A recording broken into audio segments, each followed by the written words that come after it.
राष्ट्रीय ध्वज किसी भी देश की आन बान और शान होता है। किसी राष्ट्र का राष्ट्रीय ध्वज होना उस राष्ट्र की स्वतंत्रता को दर्शाता है। हमारे देश भारत का राष्ट्रीय ध्वज तिरंगा है। तिरंगा जब हवा में शान से लहराता है तो हर एक भारतीय का सीना गर्व से चौड़ा हो जाता है। दोस्तों, आज हम अपना तिरंगा जो शान से हवा में लहराता हुआ देखते हैं, उसके लिए शहीदों ने लाखों बलिदान दिए हैं। अपने तिरंगे को अपने वास्तविक रूप में आने तक 90 वर्षों में कई परिवर्तनों से गुजरना पड़ा। आइए जानते हैं तिरंगे को अपने वास्तविक रूप में आने तक किन किन ऐतिहासिक पड़ावों से गुजरना पड़ा। हमारे देश में पहली बार राष्ट्रीय ध्वज सन 1857 में अंग्रेजों के द्वारा फहराया गया। किसी भारतीय द्वारा पहला ध्वज साल 1904 में स्वामी विवेकानंद की शिष्या भगिनी निवेदिता ने बनाया। इसमें लाल व पीले रंग का प्रयोग किया गया। इसमें लाल रंग आज़ादी का प्रतीक व पीला रंग जीत का प्रतीक है। इसके बीच एक चिन्ह है जिसे बौद्ध धर्म से लिया गया था। इस चिन्ह के दोनों ओर बंगाली में वंदे मातरम लिखा था और ध्वज के दोनों ओर 101 प्रज्वलित दीपक बने थे। इस ध्वज को निवेदिता ध्वज कहा जाने लगा। इस ध्वज का एक संस्करण था। यह ध्वज 3 रंगों से मिलकर आयताकार आकार में बनाया गया। इसमें सबसे ऊपर हरे रंग में पंक्ति में कमल के फूल, उसके नीचे पीले रंग में वंदे मातरम लिखा था तथा सबसे नीचे लाल रंग में एक ओर चांद व दूसरी ओर सूरज बना था। 7 अगस्त 1906 को यह ध्वज पारसी बागान चौक कोलकाता में फहराया गया। दोस्तों, दूसरा ध्वज मैडम कामा और उनके साथ कुछ क्रांतिकारियों ने पेरिस में सन 1907 में फहराया। इस ध्वज में सबसे ऊपर 7 तारों को दर्शाया गया। इसके नीचे पीली पट्टी पर वंदे मातरम लिखा था और सबसे नीचे हरे रंग की पट्टी पर एक और सूरज व एक और एक चांद सितारा बना था।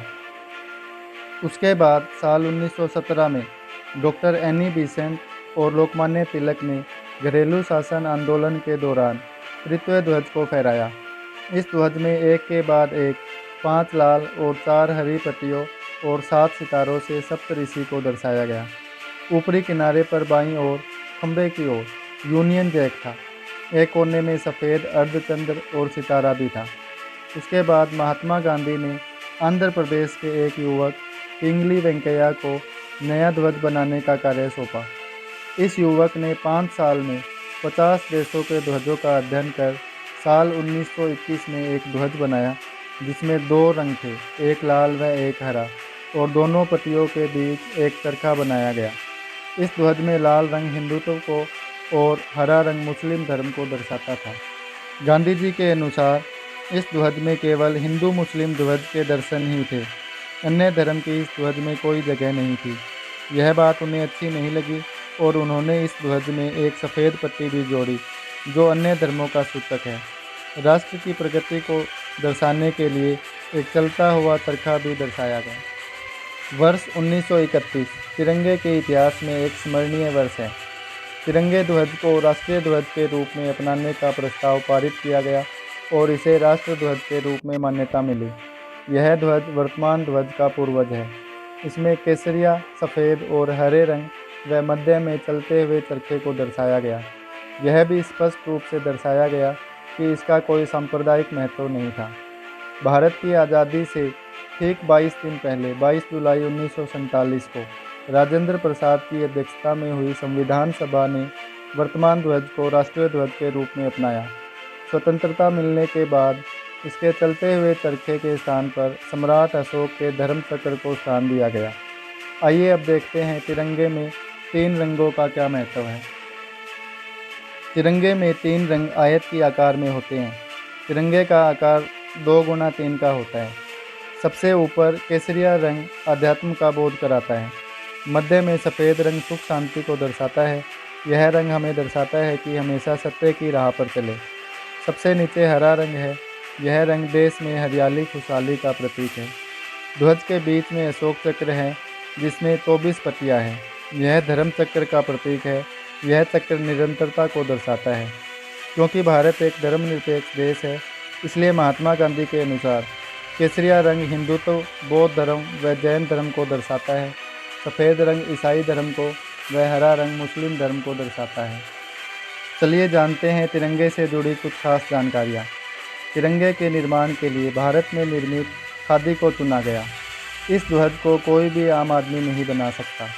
राष्ट्रीय ध्वज को कर्नाटक में स्थित एक औद्योगिक इकाई खादी ग्राम उद्योग संयुक्त संघ के द्वारा ही निर्मित किया जाता है।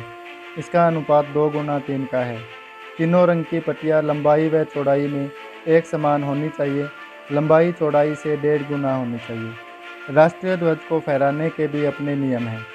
जब भी कोई सार्वजनिक कार्यक्रम होता है तो वक्ता राष्ट्रीय ध्वज को अपने सीधे हाथ की ओर फहराता है, जो दर्शक के उल्टे हाथ की साइड होता है। पहले सिर्फ स्वतंत्रता दिवस या गणतंत्र दिवस पर ही ध्वजारोहण की अनुमति थी, लेकिन उद्योगपति नवीन जिंदल की 2001 की भारत के सर्वोच्च न्यायालय में की गई अपील के बाद आज आम आदमी को भी ध्वज फहराने का अधिकार है। लेकिन ध्वज को फहराने के सभी नियमों का सहसमान पालन होना अनिवार्य है। मित्रों, तिरंगे को देखकर हर भारतीय के मन में एक अलग ही गौरव व सम्मान जागता है। हमारे राष्ट्रीय ध्वज की गरिमा की रक्षा करना हर एक भारतीय का कर्तव्य है। दोस्तों, आपको यह वीडियो कैसा लगा कमेंट कर ज़रूर बताएं, और अगर आपको वीडियो अच्छा लगा हो तो लाइक ज़रूर कर दें, जिससे कि हमारा भी मनोबल बना रहे।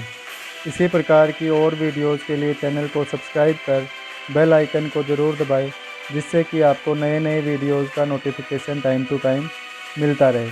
मिलते हैं फिर नेक्स्ट वीडियो में। तब तक के लिए जय हिंद, जय भारत।